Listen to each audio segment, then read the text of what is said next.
হযরত নূহ আলাইহিস সালামের জামানায় 40 দিনের বন্যা। এই বন্যার পরে জাহাজ যখন নেমে গেল,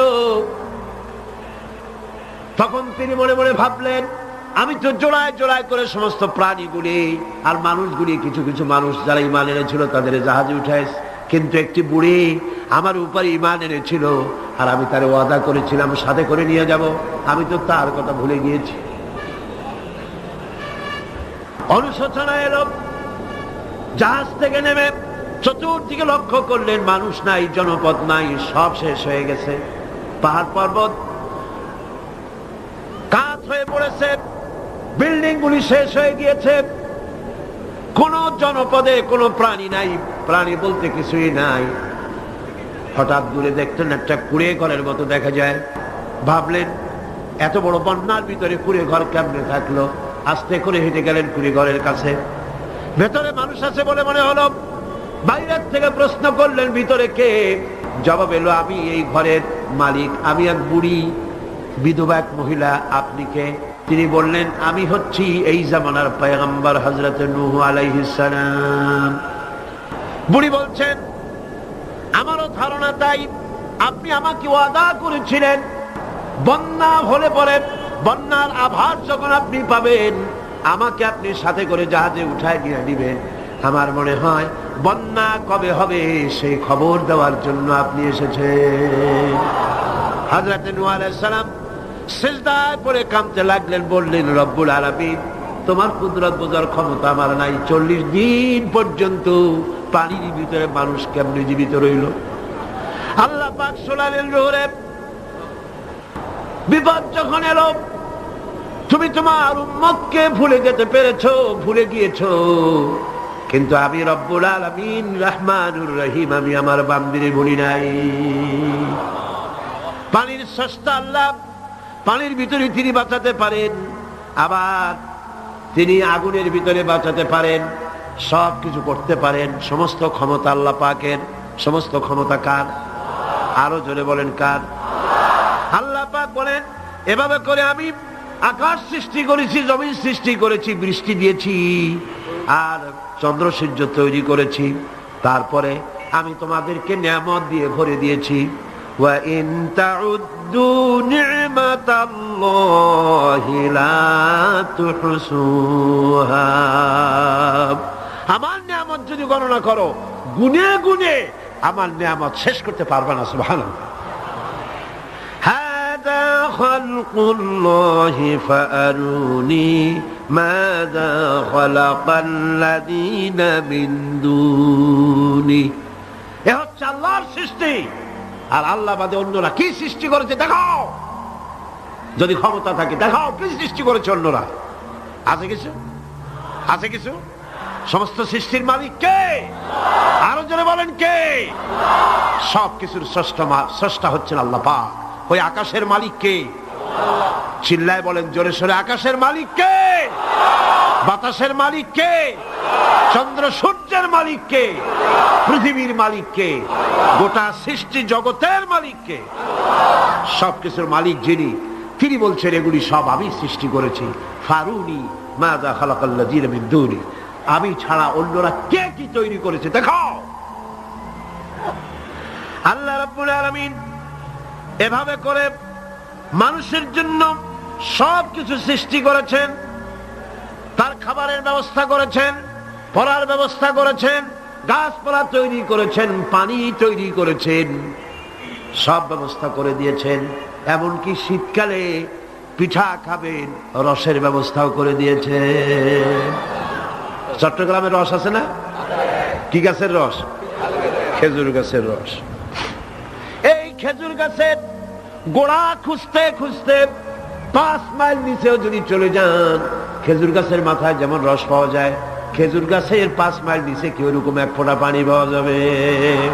খেজুর গাছের ভিতরেও কি তেমন পাওয়া যাবে? ঠিক জায়গা মতো কাটলে যেমন রস পাওয়া যাবে, অন্য জায়গায় পাওয়া যাবে না। আবার খেজুর গাছের পাশে একটা নিম গাছ আছে, কিয়ামত পর্যন্ত নিম গাছ গিয়া শোষেন। মিষ্টি লাগবে? কি লাগবে? আল্লাহ রাব্বুল আলামিন, আপনি পিঠা খাবেন, খেজুর গাছ দিয়ে রস তৈরি করে দিলেন, পায়াস খাবেন, চাউল তৈরি করে দিলেন, গম দিয়ে দিলেন, গোশ খাবেন, কিমা খাবেন, কি খাবেন, সমস্ত কিছু রব্বুল আলামিন তৈরি করে মানুষের সামনে দিয়ে দিলেন। আর বললেন খাও, পান করো, খাও, আর আমার শুকর আদায় করো।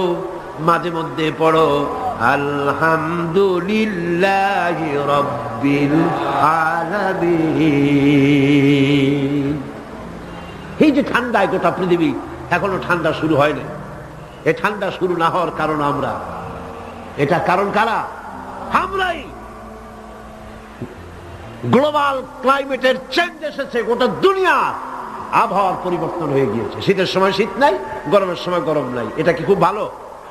এটা কি? এটা রোগ ব্যাধি বেশি হওয়ার লক্ষণ। শীত যখন আসে, এত প্রচন্ড শীত, গোটা পৃথিবী যত এসি আছে, সমস্ত শক্তিশালী এসি প্লান্ট একযোগে যদি ছেড়ে দেওয়া হয়, আল্লাহ শীতকালে শীত দেন, তার সহস্র কোটি কোটি ভাগের এক ভাগের শীতও কি পৃথিবীর মানুষ তার যন্ত্রপাতি দিয়ে তৈরি করতে পারবে? পারবে। সূর্য দিয়ে প্রতি মুহূর্তে আল্লাহ পাক যে তাপ দেন, গোটা বিশ্বের সমস্ত আগুন একসঙ্গে যদি জ্বালানো হয়, সেই তাপ কি তৈরি করা সম্ভব হবে? হবে না।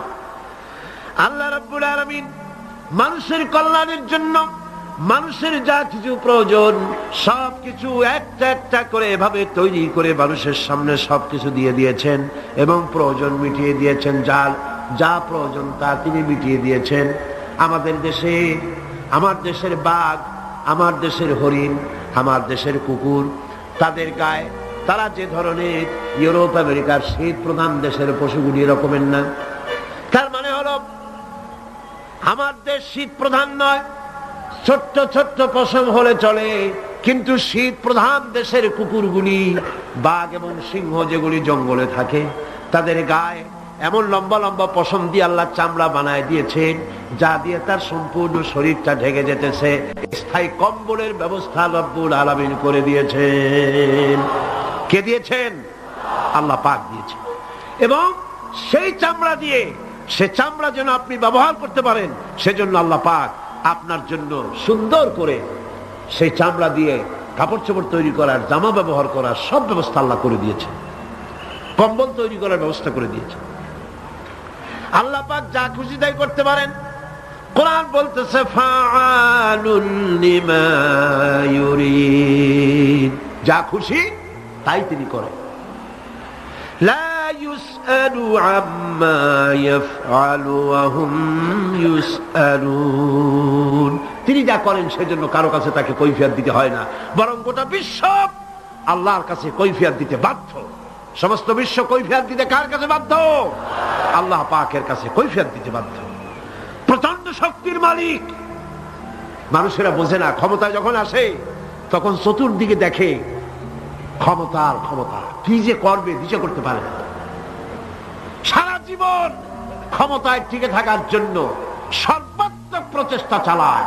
দেশ যখন পাইছি আর ছাড়বো না, ঠিক কিনা? এই চেষ্টা চালায়। কিন্তু আল্লাহ পাকের মূল ক্ষমতা তো আল্লাহর হাতে। আল্লাহ পাক ক্ষমতা দিয়ে বলেন লিনানজুরাকুম কাইফা তা'মালুন, ক্ষমতা দিয়ে তাকায় থাকি তোমার আমলটা কি হয় তা দেখার জন্য, তুমি করোটা কি সেইটা দেখার জন্য আমি দেখি। লিনানজুরাকুম কাইফা তা'মালুন। মানুষ ক্ষমতা হাতে পায়, অত্যাচার, স্টিম রোলার